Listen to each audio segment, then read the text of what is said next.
dadweynaha magaalada Burco waxaan ku sameynay prank la yaab ah Soomaalay barankigi meel baas buu inala maraya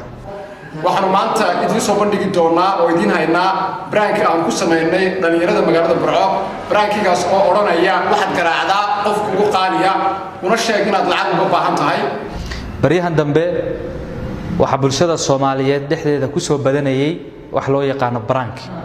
tadaragtan waxa la jooga cabsalaan socdaal oo wada garanaysa socdaal TV waxaanu prank ku sameynaynaa dadweynaha magaalada Burco prankigaas oo isagu uu ku matalayo dhalinyarta iyo da'yarta rag iyo dumar oo meelaha waxaad ku arkaysaa iyadoo la leeyahay hebel oo hebel prank ku qabtay ay la jooga saad arkaysaan caawa amiir oo aad wada garanaysaan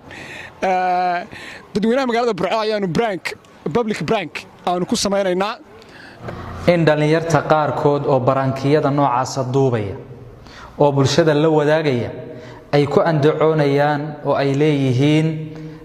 kaftan baan uga jeednaa waxyaabo aad ku qosashaan oo la yaab badan ayaad ku arki doontaan